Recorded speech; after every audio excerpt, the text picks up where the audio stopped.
August 29th, 2005, 6:10 in the morning. The Louisiana Gulf Coast.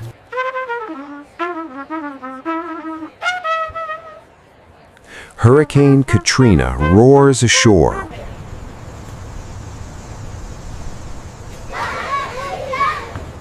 With winds of 125 miles per hour. A 28-foot wall of water crashes across the Mississippi coast, obliterating entire towns. But the real catastrophe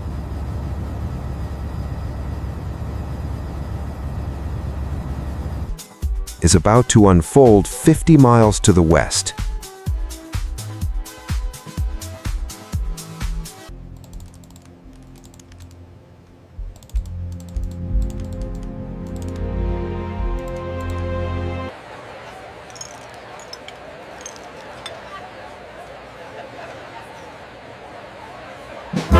The 12Z runs are tightening on Louisiana.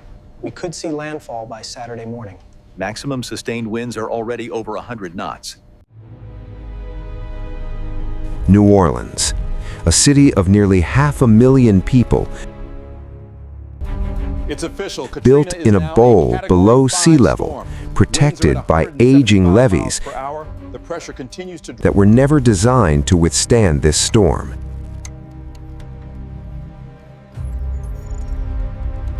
Within hours, those levees will catastrophically fail.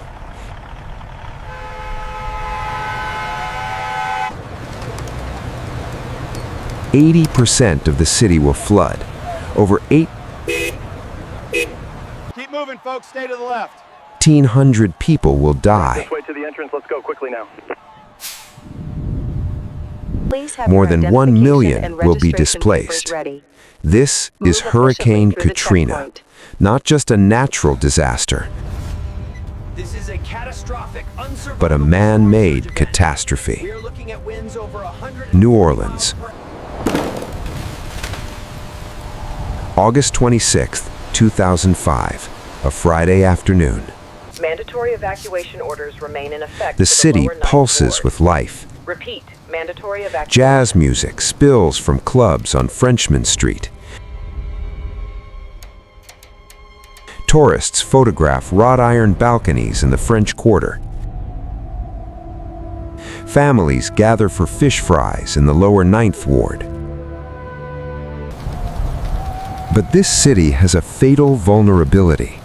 Built between the Mississippi River and Lake Pontchartrain, much of New Orleans sits below sea level.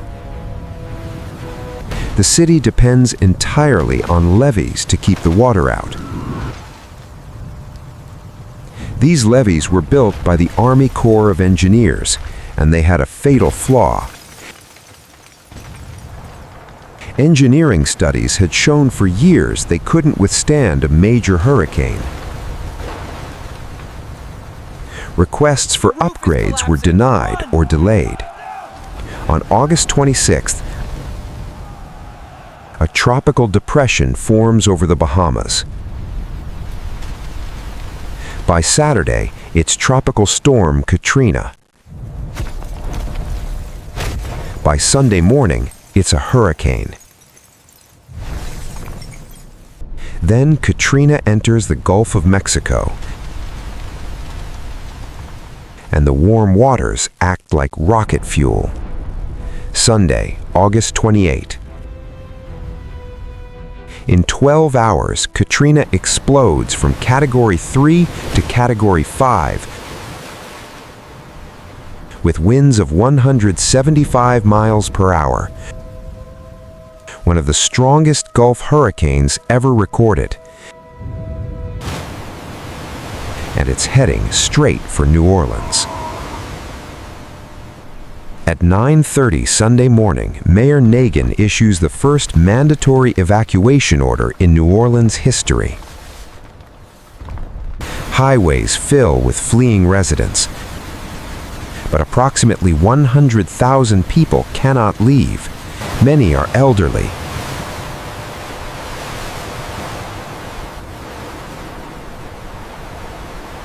Disabled, or simply too poor to evacuate. For those who remain, the city opens the Superdome as a refuge of last resort. 26,000 people stream into the stadium. Most are African American, most are poor. Sunday evening, the National Weather Service issues an unprecedented warning. Devastating damage expected. Most of the area will be uninhabitable for weeks. Water shortages will make human suffering incredible by modern standards. As night falls, New Orleans waits. A Category 5 monster churns toward the coast. Monday, August 29th, 6:10 in the morning. Katrina makes landfall as a strong Category 3. For hours, punishing winds tear across the city. At the Superdome, sections of roof begin tearing away. Rain pours through gaps. The power fails. 26,000 people sit in darkness as the temperature climbs toward 100 degrees. Outside the city, the 28-foot storm surge devastates the Mississippi coast. Entire towns are erased. Please help us. In Biloxi, massive casinos are lifted and deposited hundreds of feet inland. They said help was coming. Where is the help? By 10 a.m., Katrina's eye has moved into Mississippi. In New Orleans, the winds die down. There's brief relief. Stay calm. We're going to get you out of here one at a time. Secure the The city is damaged, but standing. Then the levees begin to fail. At 8 a.m., the industrial Canal levee breaches. Water pours into the lower 9th Ward. Levee, status check. We have 3 on board. At 9 a.m., the 17th Street Canal levee catastrophically collapses. Here you go, sir. Thank you kindly. We appreciate it. This isn't water overtopping the barrier. This is structural failure. The flood wall simply breaks and falls inward. We have the survivors secure. Billions of gallons pour into Lakeview and Mid-City. Helicopter approaching. Stand by the hoist. Minutes later, the London Avenue Canal fails twice.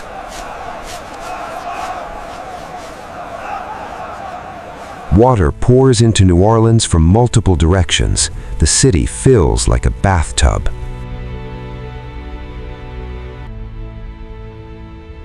The flooding is rapid and catastrophic.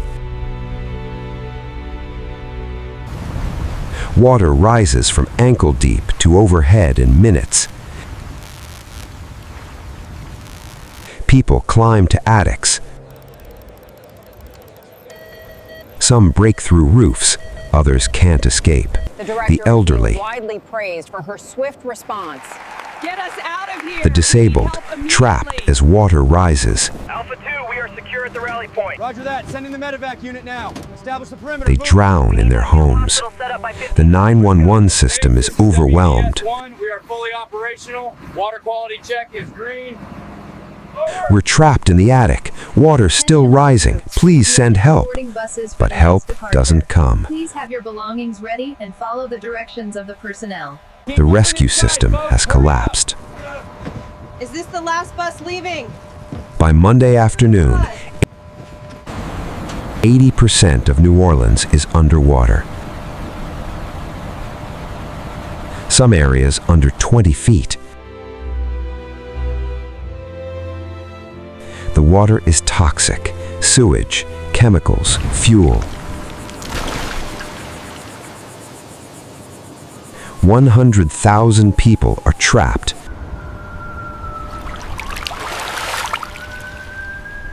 on rooftops, in attics, at the Superdome with no food, water, or medical care.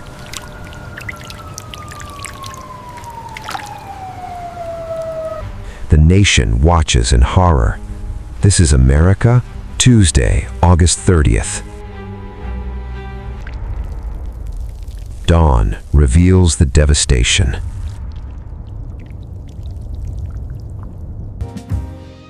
New Orleans is submerged. Survivors wave from rooftops. Messages painted on shingles. Help us. Please come. The U.S. Coast Guard launches heroic rescue operations. Helicopters work around the clock. In 5 days, they rescue over 33,000 people, but it's not nearly enough. Private citizens step in. The Cajun Navy, Louisiana boat owners launching their own rescue missions, save thousands more.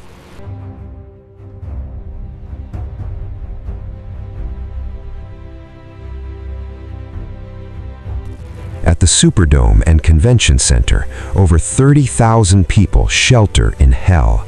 No toilets, no food, no water. Heat over 100 degrees. Babies run out of formula. Diabetics run out of insulin. The elderly are dying. And the federal response is catastrophically slow.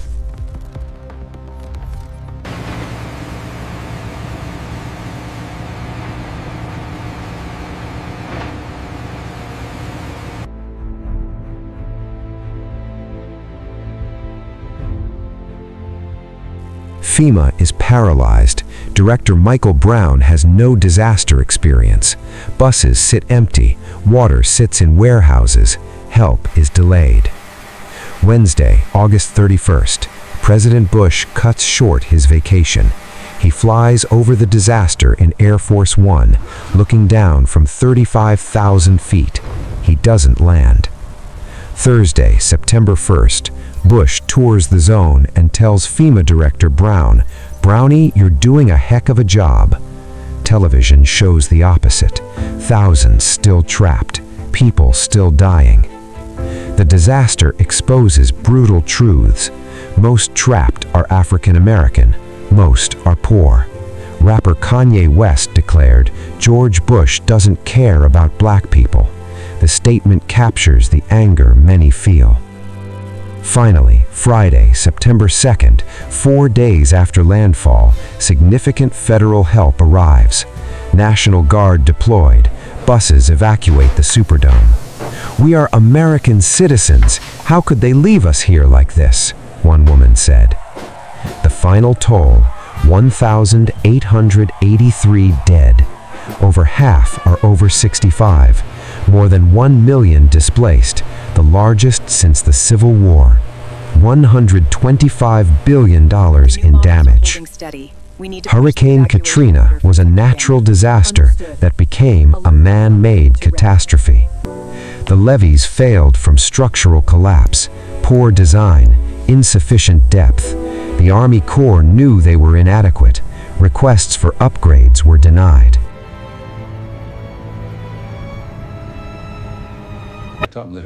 We have to prioritize the relocation efforts for the coastal communities shown here. The data is clear. Waiting is no. The emergency response revealed deep government dysfunction. FEMA leadership was incompetent. The coordination failed. The vulnerable were abandoned. But Katrina also revealed strength. The Coast Guard performed one of the largest rescues in history. Ordinary citizens became heroes. Communities refused to let their city die. New Orleans rebuilt. The population dropped from 485,000 to 230,000, but slowly recovered. The levee system was completely rebuilt. $14.5 billion invested in stronger, higher, better barriers. Emergency management reformed. Hurricane forecasting improved. Coordination strengthened. And New Orleans culture survived. Jazz clubs reopened. Restaurants serve gumbo again. Second-line parades march. Mardi Gras continues. But scars remain. Entire neighborhoods never returned, families permanently scattered. The lower Ninth Ward is still a shadow of what it was.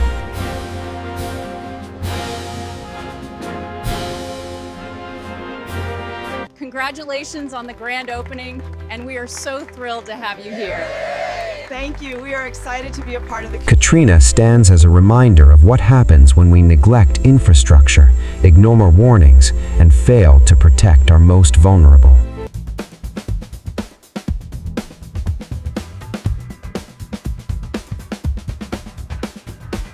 Let's review the data points from yesterday's session.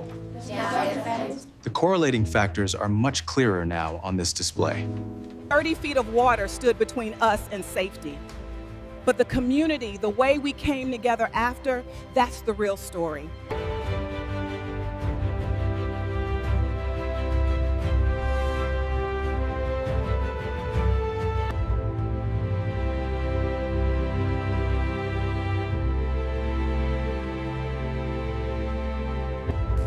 $1,883 people died. Most of those deaths were preventable. If the levees had been properly built, lives saved. If the response had been swift, lives saved.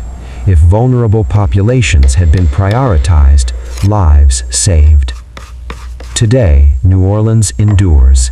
Different, smaller, but still making music, still celebrating life, still uniquely itself. The city that care forgot will never be forgotten. Katrina taught us that disasters are made worse by the choices we make and the systems we build. The question isn't whether another catastrophe will come. The question is whether